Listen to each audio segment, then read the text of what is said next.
I don't actually have any particular attachment to the Zelda series, and yet Hyper Light Drifter was one of the few games in recent history that managed to get me enthused for its release even several months in advance thanks to a very well put together trailer. The rather jaw-dropping art style positively screamed of excellent craftsmanship, and while the game falls somewhat short of being beyond reproach, I came away being impressed. Plus, I'm sure I'm not the only one to find the phrase Zelda-inspired action RPG set in a cyberpunk world quite appealing in and of itself. I played the first 3 hours or so of the game on stream and then decided to finish it by myself because it turned out to be far more rage-inducing than I had anticipated. It's actually been rebalanced in response to people complaining about the difficulty, but one thing you should know up front, this game is still not easy by any stretch of the imagination. Every piece of currency you find is hard-earned through painstaking exploration of every nook and cranny, and the combat is not only challenging but punishing, to say the least. If you allow yourself to be irresolute about an action for even a split second, that can mean virtual death. Frankly, it can be frustrating at times, at the very least stressful, but also quite gratifying if you're not easily deterred. A combination of quick reflexes, which are arguably hindered by a 30 FPS cap, and knowledge of the bosses which you're bound to acquire after dying to them 10 times over, is going to stay vital throughout the entire game, which keeps the skill ceiling reasonably high. The game's tutorial is short and doesn't explain anything blatantly obvious, which I appreciate, though once I was left to my own devices I felt a little aimless. In the interest of avoiding frustration on your part, I'll give you a few quick pointers.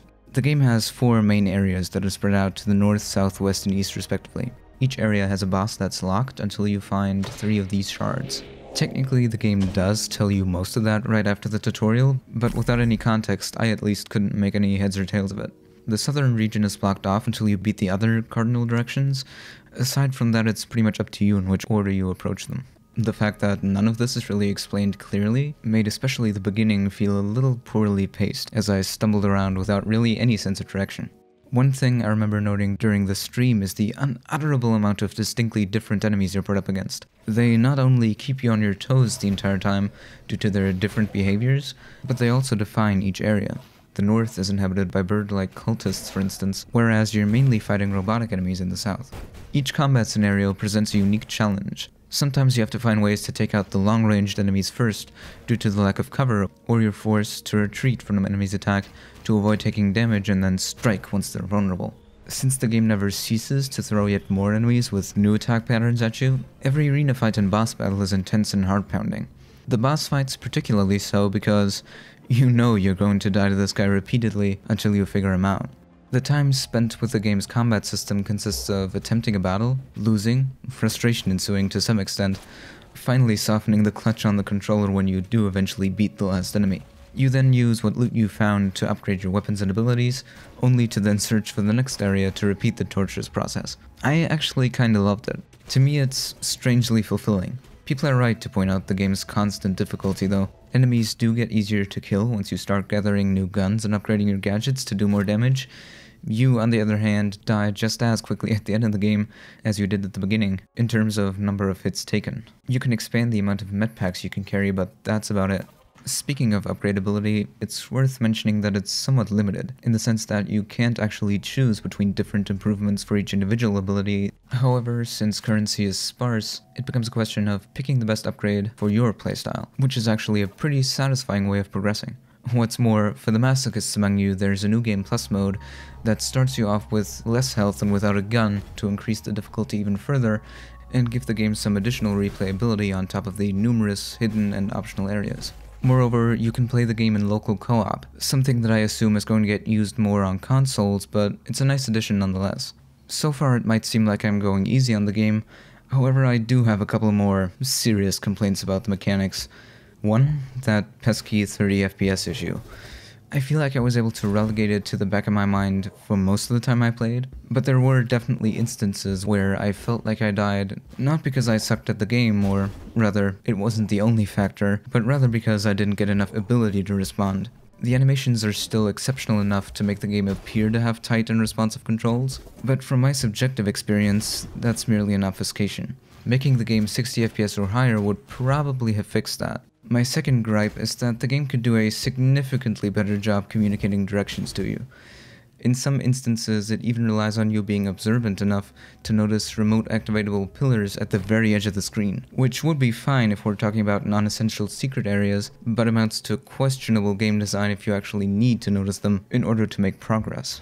It's easy to get lost in how detailed this world is, which is a definite plus for immersion, but a negative when you're trying to indicate to the player in which direction they need to go. The map does tell you where your objectives are, however, getting to them is another matter entirely. The thing about this game that somewhat excuses this is that you can go in pretty much any direction and find something interesting. Nevertheless, I do wish that I didn't have to consult the internet as much to actually understand where I'm supposed to go.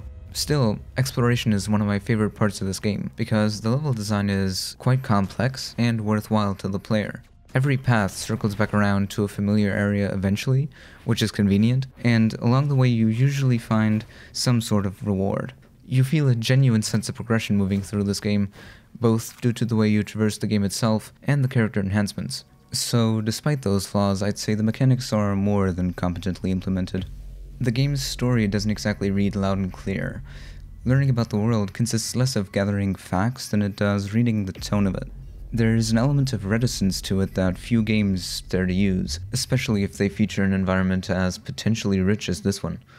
Writers, I feel, generally like to show off their ideas. This game leaves you to discover it all for yourself. Initially, you might think this game is lighthearted, and it does have small moments of repose. However, despite its vibrant appearance, this world is dark and distressed. All you know for sure is that there is some evil infestation that has brought chaos and disease. The plot itself is quite obscure and open to interpretation. I think that's the point though. I spent more time researching this game than I have probably learning about all the other games I reviewed combined, of my own volition. It's not just because I had to be informed to make this review, but because there were a bunch of things that I found or at least tangentially noticed, but didn't quite understand that intrigued me. The fact that the game is quintessential cyberpunk certainly worked in its favor there, since it's a particularly compelling backdrop in my eyes. As it turns out, the internet doesn't have any hard facts either, but there's a lot of speculation and conjecture going on over on Reddit and the Steam forums about how the lore of this game is to be interpreted.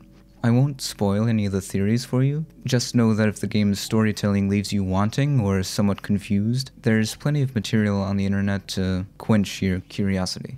Heart Machine nailed this game's presentation, there's no way around it. It's actually hard to do it justice just by talking about it, so pay close attention to what you see on screen. I could gush over the intro sequence alone for hours. It's possibly the most on-point intro to a game I've seen of late. It's the perfect starting point to show off the game's artistic design and set the dire mood for your travels, and seeing as how revelations about the story are few and far between, as well as being difficult to interpret, as I mentioned, it infuses you with some much-needed intrigue about the world. More impressive still is that the world has an authenticity to it. Despite all the strange futuristic technology and supernatural sorcery, nothing really feels out of place. The world feels ancient enough through its architecture and its creatures to make those things compelling parts of the lore, as if they'd existed for millennia. Drifter's aesthetic is one of the most beautiful I've ever seen. It had me transfixed more than once. The color palette is vibrant, the animations are fluid, and give a real sense of motion and weight to the characters on screen. Both your attacks and those of your enemies reflect a lot of heft visually and orally. The pixel art in this game is definitely not just a cheap way out of hiring a sizable department of animators. It actually separates it from other indies in the genre, and along with the amazing sound design, it makes for a satisfying, immersive experience. At this point, about 90% of my music library consists of video game soundtracks, so I've been trying to cut back, but this one was impossible to pass up. Unlike the soundtrack of a game like Transistor, where it undeniably enhances the game but could probably even stand as an album all on its own,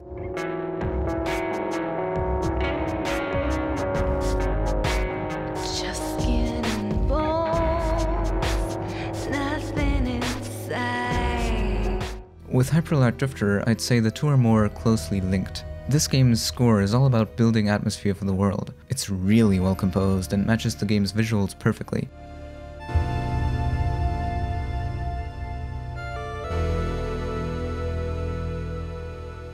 Just go listen to it on Bandcamp and tell me you don't want to find out what those sounds represent. This is by no means a gripe-free review, but I still believe this game is, and believe me, I do not use this term lightly, rad. My recommendation is, if you can get it all past the fact that 60 FPS goodness is apparently not to be, give Hyper Light Drifter the benefit of the doubt. It's satisfying, high-skill, conservative reward gameplay and pretty much unparalleled artistic design make it deserving of that much in my eyes. And if you do manage to beat it, that's an achievement to be truly proud of. Thanks for watching, ladies and gentlemen.